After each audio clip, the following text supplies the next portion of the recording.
Welcome to this weekend drive edition of Daily Drive for the second week in April 2024. I'm Jamie Butters, executive editor of Automotive News in Detroit. And I'm Kellen Walker in Las Vegas. Today we're breaking down some of the biggest stories in the auto industry from the past week and looking forward to what's in store in the days ahead. Today on the show, we'll talk about what to expect this coming week in the UAW vote at VW's plant in Chattanooga. The workers told me, we're not going to waste our time and our money putting up signs, taking out billboards, radio ads. That's all for the public. What we want to do is really convince the workers. Our own Michael Martinez joins us in a few minutes. But first, Jamie, welcome to the weekend. How you doing? All right, Kel, how about you? Doing good, man. We got some news. Let's get it rolling. So, Jamie, U.S. safety investigators say a Ford Mustang Mach-E was using an advanced driver assistance system during a fatal crash earlier this year. Clearly, this just isn't a Tesla thing. This is a development issue. Where do we go from here? Yeah, no, you're right. It's, the systems that are out there need to be better if they're going to be out there. And a really interesting piece just moved on the website. Our Pete Bigelow was writing about this group. They're the Association for Computing Machinery. That's the world's largest organization of computing professionals. They hand out the Turing Award, and they are really doubtful that self-driving cars are really going to work, that they can make roads safer or even be just as safe as humans. The quote from them was, the feasibility of reaching that goal is uncertain, which I believe is nerd speak for, I don't think that's going to work. So maybe it will, maybe they're being overly cautious, but these are, tech-minded people, and they're just not sure that it isn't too complicated, too fast moving, and with too much at stake to leave it in the hands of computers. Yeah, so you think about all the money that's been spent for development for self-driving. It's just all of that kind of just burns up and is now out of the window. Well, we've certainly seen a lot of progress in the regular driver assist systems. Cars today do really well at staying in the lane if it's well marked. They have adaptive cruise that's usually quite effective, but they also have minders to nag the driver and make sure you're paying attention, because it might not stop soon enough when you're coming up fast on a car on the highway. So you got to pay attention, and apparently that's just what it takes to drive a car. Okay, quick story. So you know how Tesla has having their free 30-day trial of their full self-driving? Yeah, okay? how do you like it? So, all right, I've tried it, and it still makes me a bit uncomfortable. And here's the reason why. When it makes right turns, it hugs way too close to the corner. So I feel like I'm going to hit the curb. And then there's even times where I'm getting off of an on-ramp, getting off the freeway. And let's say the speed limit here in Vegas is 65. Well, I'm coming off this on-ramp and I'm still doing 65. And it's not till I'm a little more than halfway off the off-ramp, I begin to slow down. So it still makes me a little uncomfortable. Pretty aggressive. But yeah, it's extremely aggressive, and I think that is the part that scares me the most. But every time my kids are in the car, my daughter's like, "Son, Dad, let's do the auto driving thing," and so it's terrifying. Well, be safe out there. Yeah, I'm not using it again like that. It was like 2 or 3 times. It was fun, but I'm good. I'd rather be dependent on my own hands and eyes and feet, making sure that I'm getting to where it is that I need to be. So, and you like to drive. And I love the drive. Exactly. It's bad enough I'm driving an EV. I'm driving a car without a soul. So anywho, okay. So also, Jamie, we reported on this week. This was from Monday, but Ford is slashing prices of its electric F-150 Lightning. Ford is resuming deliveries after a halt earlier this year due to a quality issue. And Ford also had reduced production in January. Now, Jamie, has the Lightning been underperforming for Ford, and now they kind of have to do what they got to do to move the metal? A little bit. You can tell. The last one you pointed out, I think, is the really important one, which is they're cutting production. They're making fewer of them. They had to reassign some people or let them go because they know that if they make them all, they're going to really be underwater. And even as it is, it's been challenging. I think, Ford is not alone in terms of overestimating the market for $100,000 EVs. And there's a lot of them out there, and all those companies are questioning their strategy and really trying to move down market and offer things that are more affordable. Ford's been very aggressive on that. So they're trying to shift gears, but yeah, the Lightning, I mean, it's a cool truck. There's a lot to like about it. I think the people who get that work truck version of it, that's much more affordable, I think they're happy with it. But it really was so hyped when it came out. You watched it, you saw it on all the like morning shows and TV news that isn't news, talking about it like, okay, this whole EV thing's been solved. We can do a full size truck that costs the same and does all the same stuff. And it's like, well, there's a version that costs the same because it's subsidized by these super expensive ones, and there's the limited market for super expensive electric pickup trucks. And Jimmy, do you think that Ford might have rushed the Lightning? I mean, I think objectively they rushed it in terms of not doing a full developed, electric truck. They took the old F-150 and they made it electric by putting batteries in it, which, there was a bit of a craze. A lot of people were really interested in EVs. They wanted to see that an electric truck could be done. And so, maybe it was still the right thing to test the market and see what could happen. But we know now they're delaying development of an electric pickup, and as well as the 3-row crossover, as they try to shift gears down market in a hurry.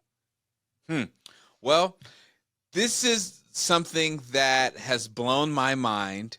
You did a piece on the radio there in Detroit about this.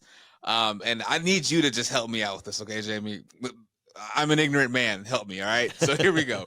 What do you think about Mercedes-Benz USA's change on how they report sales? Now they'll report wholesales, which is factory output to dealers, instead of retail sales. Now, Jamie, am I crazy? But one would think retail sales are the sales that matter. Make this make sense, please. I can't make it make sense except to say that I don't like it. This is one of the things look, I've been doing this a long time, 25 plus years as an auto journalist, and I don't like changes to sales reporting and the data that the companies traditionally disclosed that made it a really well understood industry. It was a pretty transparent industry. They tell you the sales, they tell you the inventory. You could get pretty reliable estimates of what the incentives were and have a real good sense of, how the companies were operating and what the consumer attitude was, what the consumer's ability to buy was. And now, we get GM and Stellantis reporting quarterly. It all started with Tesla, which does quarterly results, and they're global, so they don't even break out what's the US. Jaguar Land Rover now does, North America results. They don't tell us what the US figures are. But this might be the worst of all, because the wholesales, I mean, that's up to the company, right? They can make whatever they want, and they explain that they do it to better align with the earnings, and that's accurate. But they could just announce their production, and that would effectively signal what the revenue is likely to be for the quarter. But what we need to know, especially when we see things in the market where companies make too much of something, right? You want to know what's really selling, and that's what things, the calculations like the seasonally adjusted annual rate of sales, that we really look at to get how fast are we going? How strong is this market? That's based on the sales to consumers. Those are, whether they're individuals or their companies or their government agencies, who is buying them, how many are they buying, and in what patterns? That's what determines, everything we know about the market. So it's very frustrating. I don't like it. Yeah, so like if I'm a Mercedes-Benz shareholder, I should be nervous right now, correct? It possibly. I didn't check the stock. I should have checked the stock. I would think they should be unhappy, but we certainly didn't see GM take any punishment from the market when they went to their quarterly sales reports. I think in their case, they were seeing a lot of negative numbers. You think back in the history books, GM used to have like 50% market share. And so it just goes down, down, down for decades. And they're like, we're tired of these sales reports. We don't like it anymore. We don't want to play this game. And and I think, everyone's kind of gotten that, when of course, when you're on the upswing, if you're adding new models and you're growing, it's great to get the positive numbers every month. But it should be really about just having the data to understand what's happening so we know the industry better. And so your investors know better what's going on. And they should punish companies when they are less transparent. I agree with that. All right. Well, coming up, we'll hear from Automotive News staff reporter Michael Martinez about the UAW's upcoming vote in Chattanooga. That's next on Weekend Drive. Welcome back to Weekend Drive. I'm Jamie Butters with Kellen Walker. Workers at Volkswagen's plant in Chattanooga, Tennessee, vote this upcoming week on whether to form a UAW local. Michael Martinez covers the UAW and Ford for us at Automotive News. He recently visited Chattanooga to talk with workers and get the temperature on the ground. We spoke here at Automotive News headquarters in Detroit about what he saw and what to expect as workers cast their votes in the coming days. Michael Martinez, welcome back to Weekend Drive. Thanks for having me. It's good to be here. Of course, the original Weekend Drive was a video show with you and our former colleague, Michael Wayland. And so it's all come full circle. Yeah, a little bit different setup now, but nice to be back. Yeah. So speaking of being back, let me back up. In the wake of the UAW's historic contracts they won last year with the Detroit 3, Shawn Fain and the UAW really set their sights on organizing the non-union plants of America. There are a lot of them. A lot of transplants, overseas companies, but also the new startups. First stop, Chattanooga. You were just down there last week or this recently. What did you see? What was it like? Well, it was really interesting. It was about a little over a week before they're scheduled to vote there. And what caught my attention is as you're driving into the Chattanooga plant, it's massive, massive site, right? Mm-hmm. The main road leading into the main entrance is called Volkswagen Drive, and there were dozens and dozens of anti-union yard signs stuck along the side of the road there and in the roundabouts and everything of that nature. Really interesting messages. My favorite was "Don't Detroit my Chattanooga." There were some tying the UAW to Joe Biden. There were signs that just said, "Can I just work in peace? The UAW can't take a hint." So very strong anti-union presence, not a single pro-union sign. And I found that interesting. And it's actually on purpose. This is sort of part of the UAW's revamped strategy. The workers told me, we're not going to waste our time and our money putting up signs, taking out billboards, radio ads. That's all for the public. Mm-hmm. What we want to do is really convince the workers, really get the voters the 50+1 that we need in order to win this election. So they've spent all their time and energy within those plant gates, handing out flyers, talking with workers on breaks, really trying to have one-on-one conversations. So that's a change because they found that what they were doing before wasn't working. Were there other things that were flawed in the UAW's past strategy? Oh, that's a loaded question. There's definitely a lot of things. If you think about organizing itself, one anecdote I thought was kind of interesting. A worker I spoke with told me back in 2019, the last vote that they lost by a pretty slim margin, they did house calls. It's sort of a common organizing strategy. You go knock on people's doors. Yeah. Outside of the workplace environment, maybe they'll invite you in. You have a little more time to talk to them.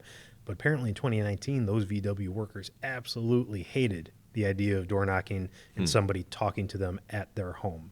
So this time around, they're not doing that. It's right. A pitfall they said they've avoided because of that past experience. Now, the UAW itself was also criticized for not only in Volkswagen's case, but in the case of other organizing drives, having too much of a top-down approach where leadership from Detroit would come down and tell them what to do, how to run their campaigns. This time, it's different. They say it's worker-led, and from what I saw in Chattanooga and what I've heard from other workers at Mercedes and Hyundai plants, they actually mean it. They're getting out of the way, letting the workers decide what strategies are best, and letting them sort of handle things. Well, they are supposed to be union locals. And another interesting fact is that in Chattanooga, there is a UAW Local 42. It was established in 2014 in another failed attempt at VW, and it sort of exists as this kind of zombie organization, right? Because a worker can't join it today because they're not unionized. They wouldn't be able to pay dues to the UAW, but it's still there. There's like a skeleton crew in place. So they have some infrastructure because of these past few failed attempts. They have that experience, they have those lessons learned, and they're hoping that's going to lead them to victory this time, especially since they were only a few dozen votes short the time before. So if they win this time, what's next? Where's Shawn Fain likely to go next? You mentioned Mercedes. Yeah, Mercedes plant in Alabama outside Tuscaloosa, they are next with a vote. We expect that probably by early May, so within the next month or so, or a few weeks here. But in terms of what's next, it's not even necessarily a vote. It's the second that they win, if they do, they're going to start to push for a contract, because that's a very important next step of this process. You don't just need to win, you need to win and get a contract. In the past, that's proven elusive at other companies that have unionized. The organizations they work for try to play games and delay things. So Shawn Fain really wants to, day one, start focusing on that first contract. And you got to speak with Shawn Fain. He's pretty confident, isn't he? Very confident. He not only expects to win at Volkswagen, but Mercedes and Hyundai and Nissan and all across the country. Tesla, Rivian, you can go on down the list. And there's a few good reasons for his optimism. I don't think it's entirely unfounded here. You have that revamped organizing strategy that I just talked about. You have better conditions that the UAW's operating in. In the past, during the Great Recession, they were slashing their pay, they were giving up benefits in order to keep the Detroit Three alive. And if you're a worker in the South and you're seeing, wait a minute, I'm going to join this union that's going to negotiate lower pay and worse benefits, why would I do that? It's a bad sales pitch. That's what one expert told me. Also, you had that corruption scandal. That was a big deal in late last decade, beginning part of this decade even. And the UAW's past that now. They have new democratically elected leaders. The environment, the climate for the union's better. And also, I think the third thing we can point to is the fact that the union has a better understanding of the opposition's playbook. And in the case of VW, at least, management, which at times has been hostile and helped contribute to defeats, has promised to remain neutral. And that's another thing I did see when I was down there. VW is really keeping that commitment of neutrality this time around, more so than they did in 2019.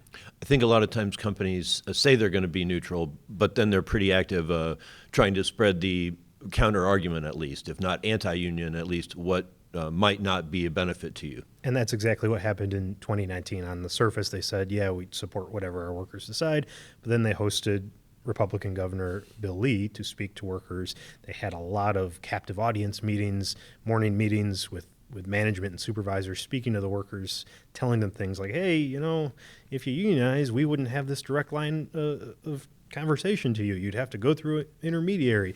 Maybe Volkswagen wouldn't want to invest as much here anymore if they're unionized and their labor costs go up. Hint, hint, vote no, in as many words, right? This time, they're not doing that. VW told me they're not inviting the governor inside the plant. They're not hosting any town halls for workers, pro or anti.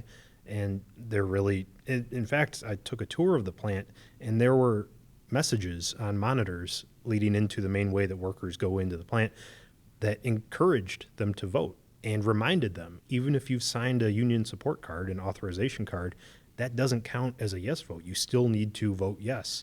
Or if you didn't, you still need to make your voice heard if you want and vote no. So those reminders, I thought, were a pretty good indication that, you know, the company at least is trying to present all the options. Voting is Wednesday through Friday. Correct. Will we get results Friday night, Saturday? We would expect probably Friday night. Yeah. Michael Martinez, thank you so much for joining me. Can't wait to read your story in the Automotive News. And of course, we'll keep track of the results when they break on autonews.com. Thanks, Jamie. That's all for this weekend drive edition of Daily Drive. I'm Jamie Butters. And I'm Kellen Walker. Thanks to Automotive News coordinating producer Jake Neer for his help on today's podcast. You can get the latest news on union organizing efforts, electrification, and everything happening in the auto industry at autonews.com. Come back on Monday for our exclusive interview with UAW President Shawn Fain. We'd love to hear from you. Let us know what you think of the show and the topics we covered today. Send us an email at dailydrive@autonews.com or leave us a voicemail at 313-444-2774. If you enjoy the podcast, remember to like, leave a review, and subscribe so you never miss an episode.